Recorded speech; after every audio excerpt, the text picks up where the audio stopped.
السلام عليكم. هذه مجموعة توسعات فينا عرض السلام والسلام. نسأل عن نشأ أبنائنا هذه التواتر كل عام وأنتم أبطال. كل عام وأنتم أبطال. يسهرون طول الليل حرصوا بالوطن وترابه، حتى الوطن يرتاح ويسد بأمان أبواب،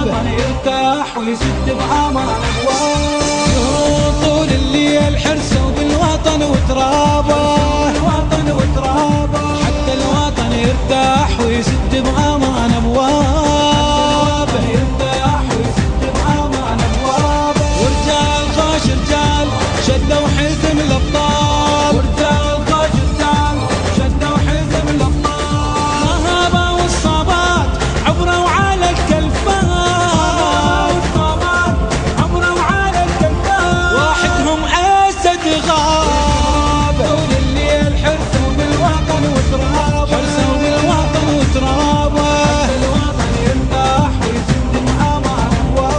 حتى الوطن يرتاح ويسد بأمان أبوابه، ولو غيم الدنيا وجروح البينة،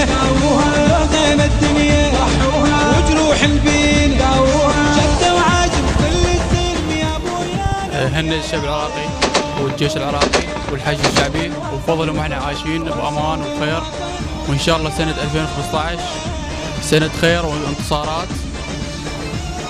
ويعني بفضل كل هذا يعني احنا الجيش العراقي والحشد الشعبي لو مو هم احنا يعني بنعيش بأمان وبفضلهم احنا عايشين ان شاء الله سنة 2015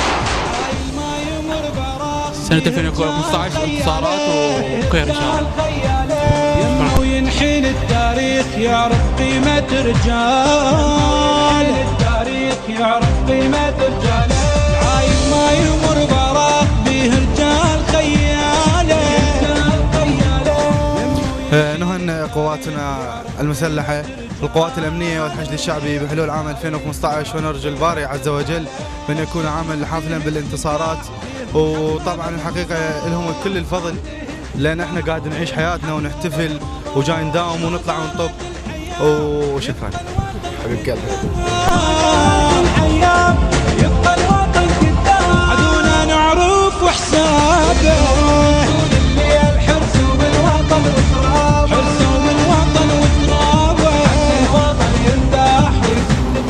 نهنئ الجيش العراقي والحشد الشعبي بمناسبة حلول عام 2015، وإن شاء الله عام يعم الأمن والاستقرار على وطننا.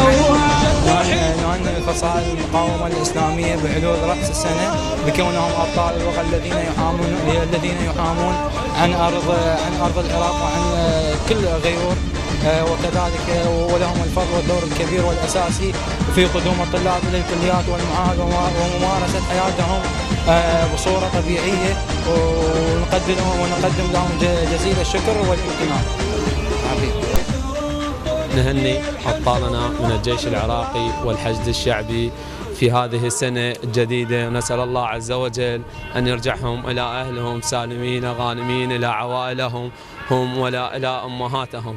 وهذه دورة السنة، وعدنا الكثير من أبطالنا من الحشد الشعبي والجيش العراقي. نحن نحتفل هنا يم أهلنا وناسنا وأحبانا وبين عوائلنا ومعنا، فهم يحتفلون في جبهات القتال. نسأل الله عز وجل أن ينصرهم وأن يوفقهم وأن يحفظهم لجميع العراقيين، ونشكرهم على تلبية نداهم لمرجعيتهم وقادتهم. نهنئ الجيش العراقي والحشد الشعبي بمناسبة العام الجديد 2015، ونأمل من الله أن يحفظهم وينصرهم على داعش الإرهابي. سامر أبو دجلة، إعلام مرحلة ثالثة. بسم الله الرحمن الرحيم. نهنئ أنفسنا والمراجع العظام والقوات المسلحة من حشد الشعبي من جميع فصائل المقاومة، ولها الشكر على هذا اللي وفروا الأمان والاستقرار في عموم البلاد. إن شاء الله محررين هذه البلاد الطاهرة من دنس الإرهاب والمتطرفين بعونه تعالى إن شاء الله رب العالمين. السلام. نهنئ الجيش العراقي الباسل والحشد الشعبي وسرايا الدفاع الذي بحلول العام الجديد، والذي يعم الأمان بسبب وجودهم في الجبهات والذود عن الوطن. بسم الله الرحمن الرحيم، والصلاة والسلام على سيدنا محمد وعلى آله الطيبين الطاهرين. تقدم بحار التهاني إلى الجيش العراقي الباسل والحشد الشعبي الوطني الذي ساهم ببناء العراق ورجعت المقاومة إلى العراق من جديد بعد الأحداث التي حدثت في معارك الموصل وسامراء وباقي المحافظات. لكن عندما أثبتت المرجعية الدينية بسماحة الإمام السيد علي السيستاني دام الله ظل بأعطى الفتوى المرجعية بالجهاد الكفائي، ذهب جميع العراقيين جميع طوائف اليزيد والمسيح والسنة التحقوا بجبهات القتال وقاوموا مقاومة شريفة، ونشكر الحشد الشعبي والمقاومة الإسلامية. بسم الله الرحمن الرحيم، والصلاة والسلام على أشرف الخلق والمرسلين أبو القاسم محمد. نهنئ الشعب العراقي بمناسبة الجيش العراقي البطل الباسل، وإن شاء الله ينصرهم وخير من الله هنا أمان وستر وعافية. طبعا بدورنا احنا كطلبة بكلية الإعلام أو كطلبة على العموم نوجه تهنئة إلى الجيش العراقي الباسل، بالإضافة إلى الرافد المهم المساند للجيش العراقي اللي هو حشد الشعبي بكافة فصائله، ولا يعتمد على فصيل ثابت، والكل يشارك في تحرير أجزاء من العراق، والكل يشارك في تحرير أرض العراق بالكامل. ونوجه تهنئة حارة إلى الجيش العراقي وإلى الحشد الشعبي المقاوم البطل لتحرير الآمرلي، وبالإضافة إلى المناطق الباقية وصولا إلى الموصل إن شاء الله، وتحرير أرض العراق بالكامل، لأنهم أبطال ويستحقون كل التهنئة والتبريكات على إنجازاتهم البطلة وتحياتهم المباشرة إلى الشعب العراقي.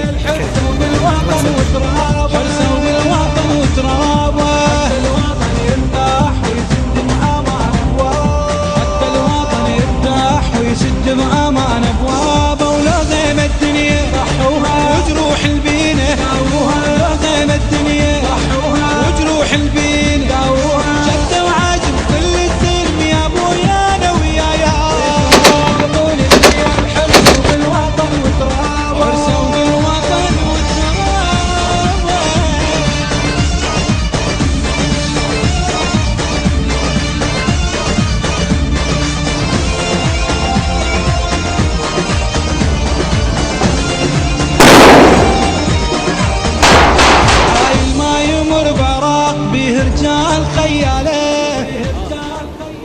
بسم الله الرحمن الرحيم، والصلاة والسلام على أشرف الأنبياء والمرسلين أبي القاسم محمد صلى الله عليه وآله وسلم. نهنئ الجيش العراقي والحشد الشعبي بهذه المناسبة، وألا وهي مناسبة بدء العام الجديد، سائلين من المولى عز وجل أن يحفظهم وينصرهم على أعدائهم إن شاء الله.